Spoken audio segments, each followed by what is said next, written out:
কিছু কিছু পেশেন্ট আমরা পেয়ে থাকি, বিশেষত বয়ঃসন্ধিকালে যুবক বা ছেলেদের যদি দাড়ি বা গোঁফ না গজায়, বয়সের সাথে সাথে গোঁফ দাড়ি বৃদ্ধি না পায়, এক্ষেত্রে হোমিওপ্যাথিতে কিছু কার্যকরী মেডিসিন রয়েছে। এক্ষেত্রে অনেকে বিভিন্নভাবে হতাশ হয়ে যায় যে বয়স হয়েছে কিন্তু দাড়ি বা গোঁফ গজাচ্ছে না। এক্ষেত্রে হোমিওপ্যাথিতে যে সকল ওষুধ সাধারণত ব্যবহৃত হয়ে থাকে, উক্ত ওষুধগুলির মধ্যে যেমন খুবই কার্যকরী ওষুধগুলি হলো পিটুইটারিনাম, থাইরয়েডিনাম, টেস্টিস, অলিয়াম জ্যাক, থ্রুজা ইত্যাদি ওষুধ ব্যবহৃত হয়ে থাকে।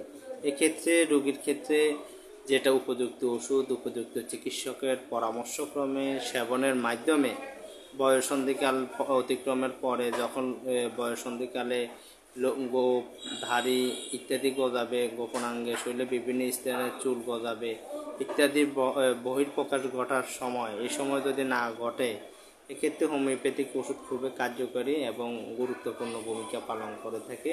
হরমোনের সমস্যা থাকলেও এক্ষেত্রে হরমোনের মেডিসিন রয়েছে হোমিওপ্যাথিতে। উক্ত ওষুধগুলি সেবন মাধ্যমে উক্ত সমস্যা থেকে পরিত্রাণ পাওয়া সম্ভব ইনশাআল্লাহ।